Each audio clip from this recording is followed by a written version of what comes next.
Praise the lord. ప్రభునందు పిల్లరా, ప్రభు అయిన యేసుక్రీస్తు నామమున మీ అందరికీ వందనాలు. ముందుగా మీ అందరికీ నా క్రిస్మస్ శుభాకాంక్షలు తెలియజేస్తూ ఉన్నాను. క్రిస్మస్ మన జీవితాలలో చాలా తీసుకొని వచ్చింది.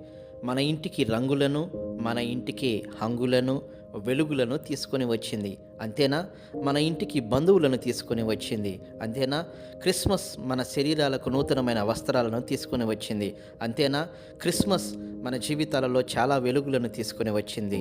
సెమీ క్రిస్మస్ ఆరాధనలు వచ్చాయి, క్యారల్స్ వచ్చాయి, కేక్ కటింగ్స్ వచ్చాయి, ఒకరినొకరు విష్ చేసుకోవటము వచ్చాయి, ఒకరిని ఒకరు ఆహ్వానించుకోవటం వచ్చాయి.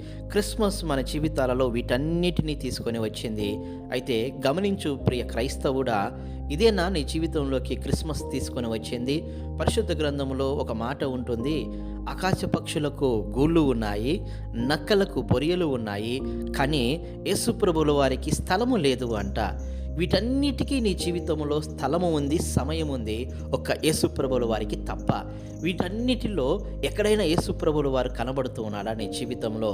ఈ రోజున దేవుడు నిన్ను అడుగుతూ ఉన్నాడు, క్రిస్మస్ను చాలా సంతోషముగా జరుపుకుంటూ ఉన్నావు, యేసుప్రభుల వారికి నీ హృదయంలో స్థలము ఉన్నదా? నీ కుటుంబంలో, నీ జీవితంలో స్థలము ఉన్నదా?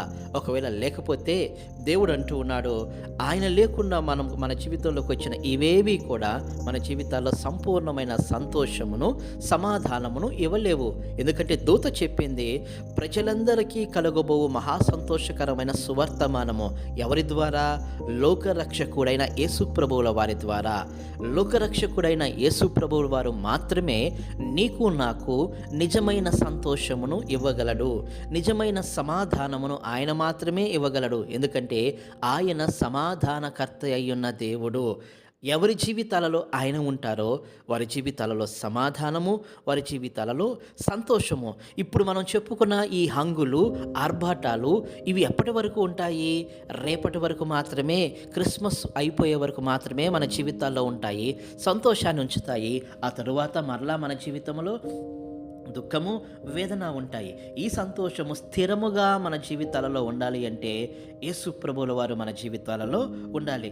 ప్రార్థన చేయి ప్రియ క్రైస్తవుడా, ప్రియ సహోదరి సహోదరుడా, ప్రభువా ఇవన్నీ కాదు కానీ మీరు మా జీవితాలలో ఉండాలి, మా హృదయాలలో ఉండాలి అనే ప్రార్థన చేద్దామండి. నిజమైన సంతోష సమాధానాలను, రక్షణను మన జీవితాల్లో మనము అనుభవిద్దామండి. దేవుడు మనలందరినీ దీవించునుగాక.